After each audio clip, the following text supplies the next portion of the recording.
Hi friends, thanks for connecting with me today. Appreciate you giving me a few minutes of your time today. So we're starting a new series, as you may have noticed from the graphic at the beginning of our video, starting a new series in the book of James. And we're going to talk about, in very practical ways, what does it mean to be a follower of Jesus? How do we live it out? How do we kind of shoe leather, rubber to the road, kind of where the rubber hits the road, that kind of thing? How do we live out what it means to be a follower of Jesus? And how do we do it in a way that will help us to be healthy, happy, and productive, followers of Jesus?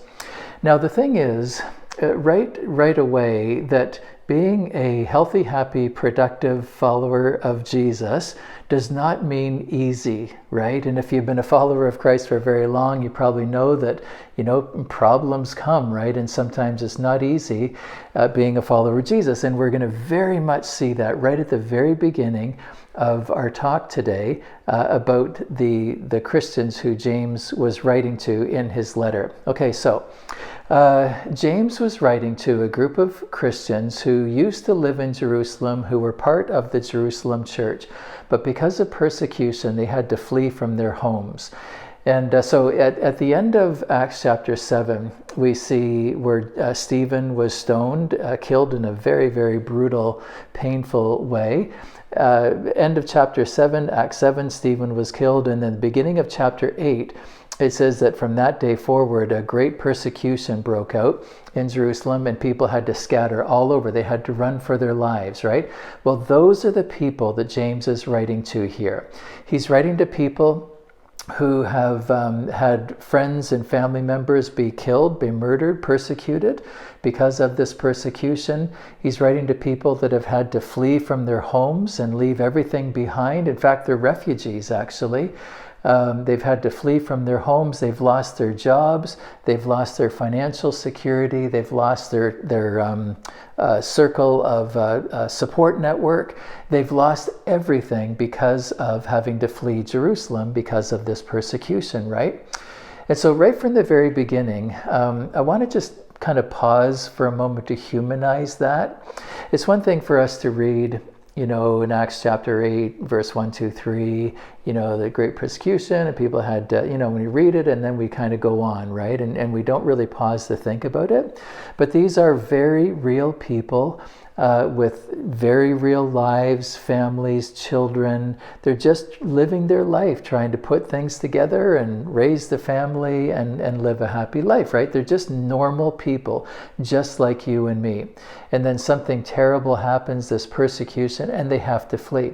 Much like, of course, much different, but much like people who have had to flee Afghanistan, like our refugee family, Abdullah and Zakia, had to flee Afghanistan because of their faith and trying to come to Canada, or even more in the news, our brothers and sisters in Palestine, or I should say in Gaza, our Palestinian brothers and sisters who have had to flee from their homes. These are very, very painful situations. And these are the kind of people that James was writing to, who have experienced persecution, who are refugees, and people have died and everything, right? So before we look at what James has to say, can I just pause again for a moment and talk about James? Who is it that wrote this letter, right? On the surface, we might assume that the book of James was written by the disciple James, as in Peter, James, and John, one of the inner three. That would be a logical assumption if we thought that, that's who wrote the book. But actually it's not. The disciple James died too early. He died around 44 AD, just kind of 10, 11 years or so after Jesus died. He died in 44, but this book wasn't written until the year 50 or so AD, right? So it was not the Apostle James who wrote it. There's a very good chance, probably, that who wrote it was James, the brother of Jesus. James, the brother of Jesus, this is kind of a whole other separate, very interesting story, how James, the brother of Jesus, went from in Matthew, I want to give you the right scripture, Matthew 13:55, James and his family came to Jesus, and they wanted to take him away because they thought that he was crazy because of all the claims that he was making. So this is the same James, oldest brother of Jesus, who wanted to take him away because he just did not believe what Jesus was claiming. And then somewhere along the line, James, came to understand who Jesus was and came to accept and submit to his lordship, that Jesus is the Messiah, right? There's a very interesting relationship and timeline of how James came to this place. But then James became a very, very significant leader in the church of Jerusalem. And again, we could kind of go through different scriptures and show you how he was maybe even the number one leader, the top leader in the church of Jerusalem. We could even maybe call him, if we wanted to use the term pastor. He was the pastor of this church, or he was at least a very significant leader, of this church in Jerusalem. Okay, so let's put these two things together. We have a group of people who are just very normal, family, God-loving people living in the city of Jerusalem. This terrible persecution breaks out. People are killed. They're chased from their homes. They lose their jobs. They're refugees scattered all over the place. And then you have James, who is a leader, let's call him the pastor of the church in Jerusalem, and he writes a loving letter to his people some years later, trying to give them some advice on how to live, as healthy, happy, productive followers of Jesus, how to live in very difficult circumstances. So let's look at, let's start in chapter 1, verse 2, where James says, "Dear brothers and sisters." Actually, can I just pause there? Let's not skim over that. Feel the emotion in these words. These are people that James knows. He loves them, right? And he's saying to them, my dear friends, my dear brothers and sisters, whom I know, whom I love, these are the ones that he's talking to. So again, dear brothers and sisters, when troubles of any kind come your way, consider it an opportunity for great joy. For you know that when your faith is tested, your endurance has a chance to grow. So let it grow. For when your endurance is fully developed, you'll be perfect and complete, needing nothing. If you need wisdom, ask our generous God, and he will give it to you. He'll not rebuke you for asking, but when you ask him, be sure that your faith is in God alone. Do not waver, for a person with divided loyalty is as unsettled as a wave of the sea that's blown and tossed by the wind. Such people should not expect to receive anything from the Lord. Their loyalty is divided between God and the world, and they are unstable in everything they do. And then skipping down to verse 12, God blesses those who patiently endure testing and temptation. Afterward, they will receive the crown of life that God has promised to those who love him. Okay, first of all, I want to just identify that when James says in verse 2, when trouble of any kind comes your way, different translations translate this differently, but the word that James used here is a very broad word for trouble, and I think the New Living Translation has it pretty good here. It's a very broad word. Other translations use temptations, and it's a very broad word. It can be when like troubles that other people put on you. So in other words, for the people that James is writing to, their minds would immediately go to, when troubles come, when persecution and we have to flee from our home, and when people are killed, when other people put trouble on us. But the word here can also mean when we create our own troubles, when we give in to temptation and we create our own troubles. That can also be used, this word can also mean that. Or it can mean just general problems. So sickness or just stuff that happens, general problems, right? So again, when James says in verse 2, when trouble of any kind comes your way, this can be troubles of any kind, put on us by others, created by ourselves, or just general problems, in general. But James, what does James say here? He says, he makes a crazy statement. I mean, really, when you think about it, put in context, These people have, friends and family members have died. They've been chased from their homes. They've lost their job financially. Their life has been turned upside down. And James says, when trouble of any kind comes your way, consider it an opportunity for great joy. Friends, that is a ridiculous thing to say. In fact, if I were to express to you some great pain that I'm feeling, some great trouble, and the sorrow that I'm feeling because of something, anything, whatever. If I were to express that to you, and you were to say, hey, it's okay, consider it an opportunity for great joy, kind of look at the sunny side of things, right? That's a very painful thing to say. In fact, there's a word for it. It's called toxic positivity. This statement runs the risk of toxic positivity when, I'm in pain here, I'm suffering, my friends have died, my family's died, I've been chased from my home, I'm suffering here. And for James to say, hey, it's okay, consider it an opportunity for great joy, right? The only way that this statement is not a toxic statement is if James himself is also experiencing it, if he's down in the pit with those that he's writing to. And we know that James is, because James stayed in Jerusalem to try to kind of keep things in place, but James is also suffering the pain of lost loved ones and the pain of all the turmoil that's been created, right? So James is writing from a position of, I understand your pain, we're in this together. But he's saying, dear brothers and sisters, again, love and a loving connection. Dear brothers and sisters, when this bad stuff is happening to us, let's consider it an opportunity. Let's consider it an opportunity for great joy. Okay, but the question still remains: how is that even possible when your life is, when your life is turned upside down? When you're suffering, when you're really feeling the pain, how is it possible to consider it an opportunity for great joy?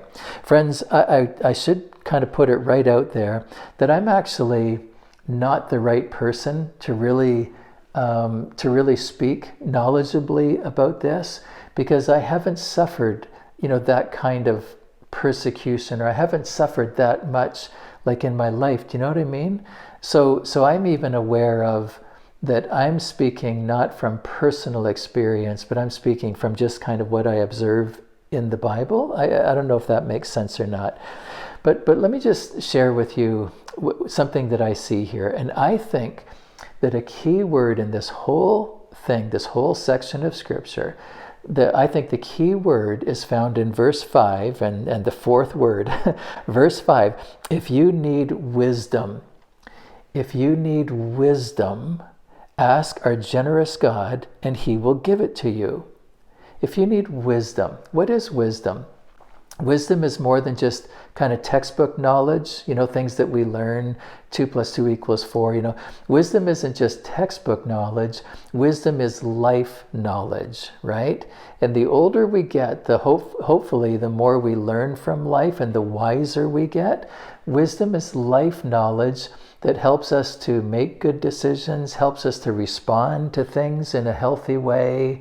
Wisdom is hopefully what we get as we journey along, this path of life, with the Lord.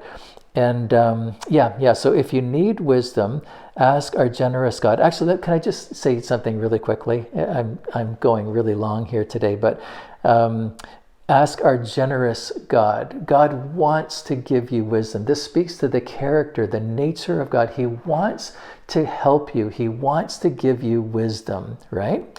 So how does wisdom help us in the middle of a problem, right? When we're feeling the pain and we say, God, give me wisdom. What does that even mean? And how does that possibly help us, right?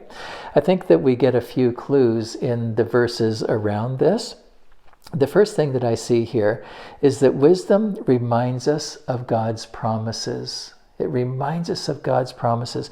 Verse 3, for you know that when your faith is tested, your endurance has a chance to grow. So let it grow. For when your endurance is fully developed, you'll be perfect and complete, needing nothing.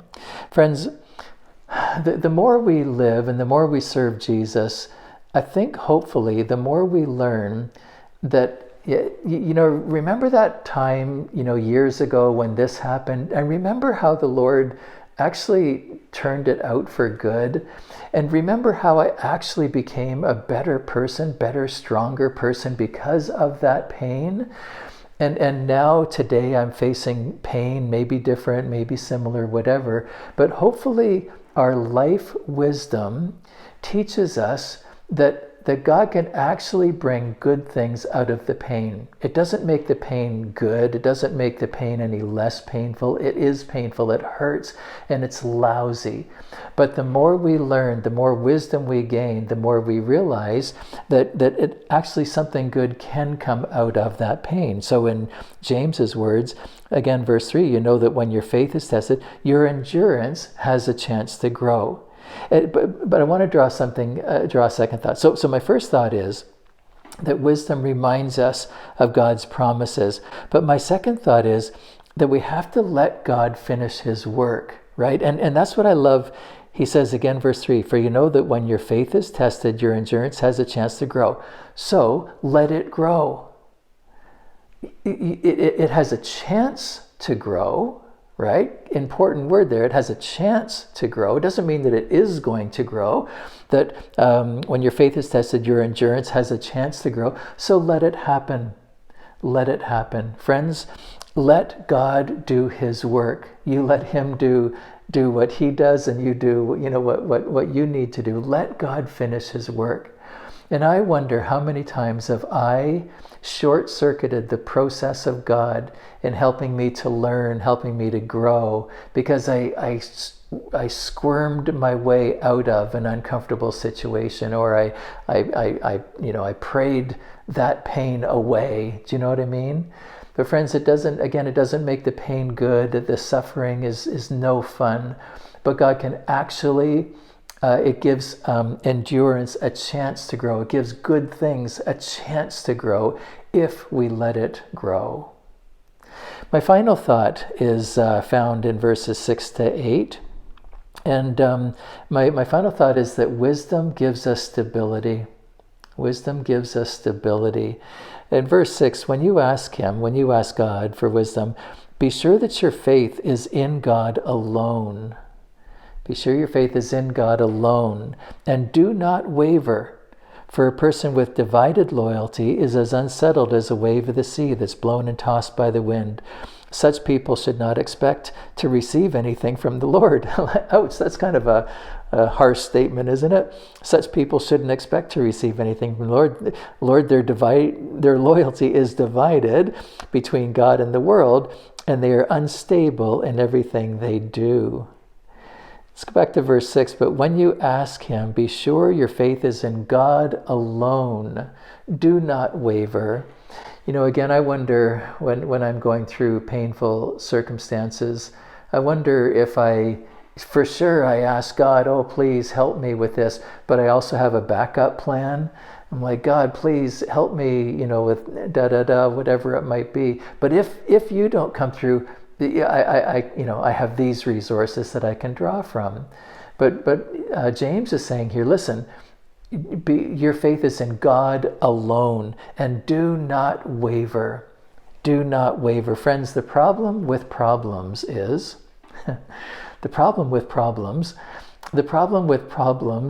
with pain, with turmoil, is it slaps you in the face. It knocks you around.